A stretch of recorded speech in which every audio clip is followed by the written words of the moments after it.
Force जितना हम लगा रहे हैं उतना ही फोर्स लगा रहे हैं। तो छोटा मास में वो फोर्स ज़्यादा एक्सेलरेशन प्रोड्यूस करेगा, लेकिन मास बढ़ते जा रहा है तो एक्सेलरेशन कम होता जाएगा, कम होता जाएगा, कम होता जाएगा, कम होता जाएगा, कम होता जाएगा, कम होता जाएगा, कम होता जाएगा ना। Now you got it? आया बात समझ में? क्योंकि आप फोर्स मतलब क्या रखते हैं, सेम रखिए। फोर्स बढ़ाना अलाउ करते हैं तो एक्सेलरेशन बढ़ने का मतलब क्या, आपका ऑप्शन था मास।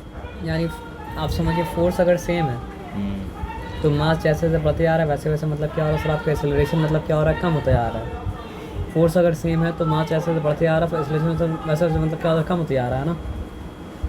क्योंकि छोटा मास में जो एक्सेलरेशन प्रोड्यूस कर पा रहा है फोर्स, बड़ा मास में उससे कम एक्सेलरेशन प्रोड्यूस कर पाएगा, उससे बढ़ाएगा तो मतलब उससे कम कर पाएगा, इसलिए आहिस्ते आहिस्ते आहिस्ते कम होते जा रहा है बढ़ने के साथ। लेकिन आप मास को बढ़ते रहेंगे लेकिन फोर्स हो गया तो फिर क्या होगा, एक्सेलरेशन बढ़ेगा कम होगा। कम बात वही है कि मतलब क्या सर आपका फोर्स मास से ही मतलब क्या डायरेक्ट प्रोपोर्शन में, और फोर्स मतलब क्या सर आपका एक्सेलरेशन से क्या सर आपका डायरेक्ट प्रोपोर्शन में। जितना एक्सेलरेशन बढ़ेगा उतना मतलब क्या सर आपका फोर्स बढ़ेगा, जितना एक्सेलरेशन कम होगा उतना मतलब क्या सर आपका फोर्स कम होगा। उसी तरह जितना मास बढ़ेगा उतना मतलब क्या फोर्स बढ़ेगा, जितना मास कम होगा उतना फोर्स मतलब क्या कम होगा।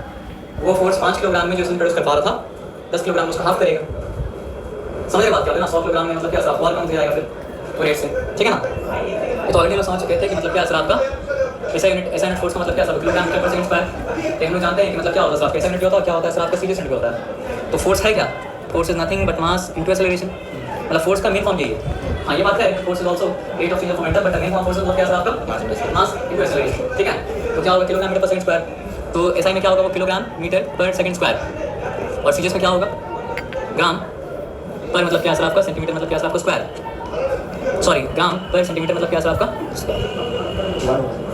ग्राम सेंटीमीटर पर सेकंड स्क्वायर। यहाँ तक ठीक है, चिंता बात मतलब क्या सर नहीं है ना, क्या होगा सर बताइए। अगर हम 1 रखेंगे तो फिर मतलब क्या सर आपका, देखिए मीटर लिखने मतलब किलोग्राम लिखा तो 1 किलो है, मीटर लिखा तो मतलब क्या सर आपका 1 मीटर है, ग्राम लिखा तो मतलब क्या 1 ग्राम है, सेंटीमीटर लिखा तो मतलब क्या सर आपका 1 सेंटीमीटर है। उसके अलावा कुछ होता तो हमको मतलब क्या सर आपके लिए साबित करना पड़ता है, लेकिन उसके लिए इसके साथ में तो क्या सर नहीं। कोई आपसे पूछा कि मतलब how much rice is this, आपका 8 किलोग्राम, तो आपको 1 लिखना जरूरी है, नहीं जरूरी है ना, तो फिर वही मान के तुम है ना किलोग्राम जगह बोला तो 1 लिखना जरूरी मतलब क्या सर आपका नहीं है ना। किलोग्राम का मतलब क्या होता है 1 किलोग्राम, जैसे एक मतलब 1 होता है, जैसे वाई का मतलब क्या होता है आपका 1 होता है, जैसे z का मतलब क्या होता है आपका 1 होता है। If it is something other than that, then I have to write. Then writing it is necessary. Otherwise, writing it is not मतलब क्या आपका necessary. ये होता है समझ में ना। तो अब यहाँ पे देखिए हम लोग को हमेशा क्या करना, अच्छा इसका मतलब क्या होगा, न्यूटन का मतलब बताया था आपको, वो फोर्स जो जब 1 किलोग्राम की बॉडी में मतलब क्या आपका लगाया जाए। ये पॉइंट मतलब क्या सर आपका इंपॉर्टेंट है कि वो फोर्स जो 1 किलोग्राम के मास में 1 मीटर पर सेकंड स्क्वायर का मतलब क्या करे सर आपका एक्सेलरेशन क्रिएट करे, उस फोर्स का नाम मतलब क्या सर आपका 1 न्यूटन। और वो फोर्स जो मतलब क्या करे सर आपका 1 ग्राम के बॉडी में 1 सेंटीमीटर पर सेकंड स्क्वायर का एक्सेलरेशन क्रिएट करे, वो मतलब क्या सर आपका 1 डाइन। तो न्यूटन क्या हो गया सर आपका ऐसा यूनिट ऑफ फोर्स, डाइन क्या हो गया सर आपका सीजीएस यूनिट ऑफ मतलब क्या सर आपका फोर्स। तो दोनों के बीच क्या रिलेशन है वो मतलब क्या करना पड़ेगा सर आपको जानना पड़ेगा। और अगर 1 सेकंड तक लगा रहा तो 1 सेकंड में वेलोसिटी क्या होगा आपका 1 मीटर पर सेकंड। 2 सेकंड तक लगा रहा तो 2 सेकंड में वेलोसिटी क्या होगा आपका 2 metre per second. Very good. 3 second तक लगा रहा तो 3 सेकंड में वेलोसिटी क्या होगा आपका 3 मीटर पर सेकंड। अब हां एक 1 न्यूटन का 1 किलोग्राम पे लगाएं तो 1 सेकंड तक वो फोर्स अगर लगा रहा तो वेलोसिटी क्या होगा सर आपका 1 मीटर पर सेकंड स्क्वायर। लेकिन 2 सेकंड तक वो वेलोसिटी वो फोर्स लगा रहा तो क्या हो जाएगा सर आपका 1 + 1 2। 3 सेकंड तक लगा रहा तो मतलब क्या हो जाएगा सर आपका 1 + 1 + 1 3 metre per second square. 4 second तक लगा रहा तो क्या हो जाएगा सर आपका 1 + 1 + 1 + 1 4 मीटर पर सेकंड स्क्वायर। आप समझ रहे बात क्या बोले ना, क्योंकि ये वेलोसिटी का बात नहीं हो रहा है, बात हो रहा है चेंज इन वेलोसिटी का। तो 1 न्यूटन फोर्स वो है जो हर यूनिट ऑफ टाइम में मतलब क्या हो रहा है सर आपका 1 मतलब हर सेकंड में क्या हो रहा है सर आपका 1 मीटर पर सेकंड से वेलोसिटी को मतलब क्या हो रहा है बढ़ा रहा है। 2 न्यूटन फोर्स होता तो हर सेकंड में क्या करता सर आपका 1 किलोग्राम में 2 मीटर पर सेकंड का चेंज लाते रहता। और ग्रेविटी क्या करता है, यही काम करता है, लेकिन क्या करता है सर आपका 9.8 मतलब क्या होता है सर आपका हर सेकंड में बढ़ाते रहता है। कि there is no external force to stop it. There is no external force मतलब क्या आपका डिस्टर्ब है ना, ये बताया समझना कोई फ्लाइट, ठीक है क्लियर है। तो what is 1 newton force, 1 newton force is that force which when applied on 1 kilogram mass produces in it acceleration of 1 meter per second square। 1 बार पूछता है is that force which when applied on 1 kilogram mass produces in it acceleration of मतलब क्या आपका 1 meter per second square। 1 newton is that force which when applied 1 newton force is that force which when applied on 2 kilogram mass। ऐसा बोल सकते हैं क्या, हाँ 2 kilogram बोल सकते हैं, डेफिनेशन नहीं होगा। फिर क्या वर्क करता है, which applied to 2 kilogram mass produces an acceleration of half metre per second square. लेकिन हमको हर केस में प्रोडक्ट को बनाना है हमारे, लेकिन डेफिनेशन में लिखा सर, क्या डेफिनेशन नहीं बोलना पड़ेगा। तो what is 1 newton force? 1 newton force is that force which when applied on a mass of 1 kilogram produces in it acceleration of 1 metre per second square. और 1 मीटर पर सेकंड स्क्वायर का acceleration का मतलब क्या होता है, आपको already मतलब क्या सब हम बता चुके हैं। तो मैं बताना क्या बाकी है, ये है ना। अच्छा ये होता है किसके बराबर, न्यूटन के बराबर। न्यूटन इक्वल्स मतलब क्या है आपका 1 kilogram metre per second square, और इससे बराबर होता है मतलब क्या है आपका टाइम के, ठीक है ना।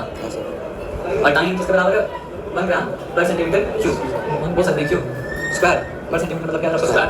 इसका क्या मतलब है, 1 टाइम फोर्स वो फोर्स है जो जब लगाया जाए 1 ग्राम बॉडी के ऊपर, तो 1 ग्राम बॉडी में एक्सेलरेशन प्रोड्यूस करे कितना, 1 सेंटीमीटर पर सेकंड स्क्वायर, 1 सेंटीमीटर पर सेकंड स्क्वायर। इसका क्या मतलब हुआ कि अगर वो फोर्स जो 1 ग्राम बॉडी पे लगाया जाए 1 सेकंड के लिए, तो 1 सेकंड के एंड में 1 ग्राम मास का एक्सेलरेशन क्या होगा आपका, वेलोसिटी क्या होगी बता दीजिए। 1 सेंटीमीटर पर सेकंड, 2 सेकंड लगा रहा है तो वेलोसिटी क्या होगा आपका 2 सेंटीमीटर पर सेकंड, 3 सेकंड लगा रहा है तो वेलोसिटी क्या होगा आपका 3 सेंटीमीटर पर सेकंड, 4 सेकंड लगा रहा है तो वेलोसिटी क्या होगा आपका 4 सेंटीमीटर पर सेकंड। सो फिर से हम पूछते हैं what is 1 Newton. 1 Newton is that force which when applied on a mass of 1 kg produces an acceleration of 1 meter per second square. And 1 time force is that force which when applied on a body of 1 gram produces an acceleration of मतलब क्या आपका 1 gram per centimeter square, 1 gram centimeter per second square, 1 gram centimeter per second square, 1 gram centimeter per second square। लेकिन अब क्या करना पड़ेगा, दोनों को जानने के बाद दोनों में क्या रिलेशन होगा तो निकालना पड़ेगा सर। तो यहाँ पे क्या लिखा सर आपका, लिखा यहाँ पे 1 किलोग्राम पर मीटर स्क्वायर। और अब बताइए कि 1 किलोग्राम मतलब जो है ग्राम का बात करते हैं ना, कितना ग्राम के बराबर होता है, 1000 ग्राम के बराबर होता है ना। चलिए तो एक बात हो गया, तो चलिए 10 की बात भी लिख दिया। अच्छा अब आ जाइए, मीटर भी तो यहाँ पे है न्यूमीटर में, तो 1 मीटर कितना सेंटीमीटर के बराबर होता है, 10 की पावर मतलब 2 सेंटीमीटर के बराबर होता है। अब सेकंड स्क्वायर बराबर, उसमें चिंता बात नहीं है। इसके बाद क्या समझना कि 1 ग्राम मीटर पर सेकंड स्क्वायर जो है वो 10 की पावर 3 इंटू 10 की पावर 2 सेंटीमीटर पर सेकंड स्क्वायर के बराबर है। ये बताया समझ में ना, सॉरी ग्राम सेंटीमीटर पर सेकंड पूरा पर के बराबर है, ठीक है। समझना, ये मिस नहीं किया था ना, ग्राम सेंटीमीटर पर सेकंड स्क्वायर, ठीक है। तो फिर क्या हो गया, ये तो न्यूटन है और ये तो मतलब क्या डाइन है, तो फिर 1 न्यूटन इक्वल्स टू क्या कर रहे हो पढ़ा रहे भाई ऐसे क्या होता है। हां पंकज तुम लोग पंकज की भाई, तो 1 न्यूटन जो है मतलब क्या आपका 10 की पावर मतलब क्या आपका 5 मतलब क्या आपका, हम खड़े होकर पढ़ा रहे थे इसलिए पंखा स्लो था। सही आवाज़ क्लियर है टाइम के बराबर मतलब क्या आपका हुआ, तो इसका मतलब क्या आपका 1 न्यूटन 10 की पावर मतलब 5 टाइम के बराबर है, यानी कि मतलब क्या आपका 1 न्यूटन जो है मतलब क्या आपका 1 लाख मतलब क्या आपका टाइम के मतलब क्या आपका बराबर है ना। तो सोचिए न्यूटन का पावर कितना है आपका 1 लाख टाइम आएगी तब जाके मतलब क्या आपका 1 न्यूटन मतलब कितना कर पाएगी। यानी 1 न्यूटन जो एक्सेलरेशन प्रोड्यूस कर सकता है 1 किलोग्राम मास में, वो एक्सेलरेशन प्रोड्यूस करने के लिए 1 किलोग्राम मास में मतलब क्या होगा आपको 10 की पावर 5 टाइम मतलब क्या आपका लगेगा।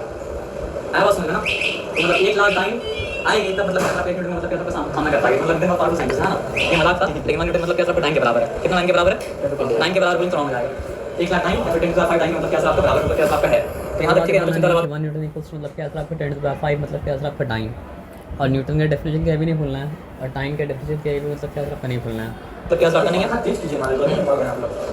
तो यहाँ पे आ जाइए, यहाँ तक ठीक है ना, यहाँ तक समझ गया ना कि 1 न्यूटन इक्वल्स मतलब क्या आपका 10 to the 5 टाइम। अब आ जाइए है ना, तो Newton's second law of motion in terms of मतलब क्या आपका rate of change of momentum. When force is applied on a body it produces, when force is applied on a body produces acceleration body due to which velocity and the momentum of the body मतलब क्या आपका changes, क्योंकि velocity में change अगर आएगा हम force लगाते हैं, देखिए एक्सेलरेशन बोला जाए या बोला जाए कि वेलोसिटी में चेंज आ रहा है, बात बराबर है। एक्सेलरेशन बोला जाए या बोला जाए वेलोसिटी बात चेंज आ रहा है, बात बराबर है, क्यों बराबर है, क्योंकि acceleration is nothing but change velocity, acceleration nothing but change velocity over time. I was समझना, फिर चेंज वेलोसिटी मतलब क्या नहीं चलेगा ना, change in velocity over time होता है मतलब क्या होता है एक्सेलरेशन होता है। आई बात समझना, तो ये तो हम पहले ही देख लिए थे। अब देखिए सेकंड लॉ का स्टेटमेंट बात इतनी बात दे रहा है ना, according to Newton's second law of motion the rate of change of momentum of a body is directly proportional to the force applied on it। according to Newton's second law of motion the rate of change of momentum, ये word rate of change of momentum, rate of change of momentum of a body, तो rate of change of momentum बोला जाए या फिर मतलब क्या बोला जाए सर आपका मास इंटू एक्सेलरेशन बोला जाए, बात मतलब क्या सर आपका बराबर है, हम लोग करके मतलब क्या सर आपका देखें हैं। तो according to second law of motion the rate of change of momentum of a body is directly proportional to the force applied on it and the change in momentum takes place in the direction in which the force is applied। तो ये बता रहा है कि rate of change of momentum जो है मतलब क्या सर आपका प्रोपोर्शनल है डायरेक्टली उस फोर्स से जो अप्लाई मतलब क्या किया गया है, और चेंज इन मोमेंटम उसी डायरेक्शन में टेक प्लेस करता है जहाँ पर मतलब क्या होता है जिस डायरेक्शन में फोर्स मतलब क्या अप्लाई किया जाता है। As simple as that, directly proportional to the force applied on it and the change in momentum takes place in the direction in which the force is applied। याद रखिएगा according to second law of motion the rate of change of momentum body is directly proportional to the force applied on it the rate of इसके अलावा यहाँ समझने कुछ मतलब क्या sir आपका है ये बताया समझ में ना। चलिए और ये सब समझने में एक मतलब चीज़ हम लोग जो देखिए examples while catching a ball the cricketer withdraws his hand along with the ball वो क्या होता है सर आपका पर टाइम लेता है टाइम लेता है मतलब क्या होता है सर आपका छोटा फोर्स वो काम कर पाता है जो काम बड़ा फोर्स कर पाता है जल्दी से हाँ ना। Rate of change of momentum का क्या मतलब होता है सर आपका? अगर टाइम ज़्यादा है तो कम फोर्स मतलब क्या है सर आपका वो काम कर पाएगा जो काम मतलब क्या है सर आपका ज़्यादा फोर्स करता है। तो आप जब बॉल को कैच लेके पीछे की तरफ खींचते हैं तो आप टाइम ज़्यादा दे रहे हैं ना। तो टाइम जब ज़्यादा दे रहे हैं तो मतलब क्या हो रहा है सर आपको छोटा फोर्स वो काम कर पा रहा है जो काम मतलब क्या है सर आपको बड़ा फोर्स कर पाता। बड़ा फोर्स छोटा फोर्स क्या फ़र्क रहेगा? बड़ा फोर्स वो काम कम टाइम में कर पाएगा, छोटा फोर्स को काम करने में टाइम मतलब लगेगा मतलब क्या है सर आपका ज़्यादा। तो यहाँ पे ठीक है सर बड़ा फोर्स एग्जाम्पल क्या बड़ा फोर्स एग्जाम्पल दें बॉल में गोलकीपर क्या करता है कैच करता है ना। तो कभी क्या गोलकीपर मतलब क्या होता है सर आपको बॉल लेके बॉल में हो जाता है एक बॉल में जाता है ना। कभी क्या होता है सर पीछे तरफ जाकर बॉल मतलब क्या बॉल पीछे लेकर होता है काम को भी करता है ना सर। तो athlete jumps on sand after taking मतलब क्या सर आपका हाई जंप ठीक है ना। क्यों बताइए आप अगर कंक्रीट रहता है तो मतलब क्या होता है सर आपको जो सरफेस होता है अंदर की तरफ तो नहीं आता है। सैंड क्या होता है अंदर की तरफ धंसता है तो टाइम प्रोसेस ज़्यादा मतलब क्या होता है आपका मिल जाता है। जैसे कंक्रीट है मार्बल इसमें हम जब मारेंगे तो छोटा मिलेगा ठीक है क्योंकि इसमें जैसे हिट करते हैं वैसे मतलब क्या होता है मोशन रुक जाता है। लेकिन हमारी स्पॉन्ज होगा या फिर मतलब क्या होगा सर आपका गद्दा होगा या फिर मतलब क्या होगा आपका सैंड होगा तो क्या होगा मोशन को रुकने में टाइम अगर मिल रहा है तो rate of change of momentum को टाइम थोड़ा मतलब क्या सर आपको ज़्यादा मिल जा रहा है। Rate of change of momentum को टाइम थोड़ा ज़्यादा मिल जा रहा है तो कम फोर्स ज़्यादा काम कर पा रहा है। और टाइम कम मिलेगा तो मतलब क्या सर आपको ज़्यादा काम करने के लिए ज़्यादा फोर्स मतलब क्या सर आपको आना पड़ेगा। पैर बॉडी को धंसेगा थोड़ा धंसेगा तो मतलब टाइम मतलब क्या आपको मिलेगा टाइम मिलेगा तो मतलब क्या सर आपका समझ रहा हूँ। When an athlete lands from height on a hard floor, he may hurt his feet because his feet comes to rest almost instantaneously. So a very large force is exerted by the floor on his feet. On the other hand, when he lands on sand or foam, his feet push the sand or foam for some distance. Which distance मतलब अंदर से आता है ना। So therefore the time duration in which his feet comes to rest increase as a result of force exerted on his feet. बस ये चीज़ है कि मतलब कॉन्सेप्ट तो समझ गए लेकिन कॉन्सेप्ट का जो एग्जाम्पल लिया अपना उसको अच्छा से घर में बैठ के मतलब क्या आप पढ़िएगा ताकि उसके रिगार्डिंग कोई सवाल अगर पूछे तो सवाल का जवाब मतलब क्या आपका दे पाएँ आराम से। He freezes and he is safe from getting hurt. अब आ जाइए when glass vessel falls on a hard floor, they break, but they do not break when they fall on a carpet. एक जब कार्पेट फॉल करता है तो मतलब क्या होता है सर आपका ब्रेक नहीं करता है ना। तो यहाँ पे बात को समझिए क्यों जो रीजन आगे दिया था वो रीजन मतलब क्या सर यहाँ मतलब क्या सर एप्लीकेबल है अलग अलग बात मतलब क्या सर आपका नहीं है। अब आगे अंदर सर वो पार्किंग कर रहा है ना।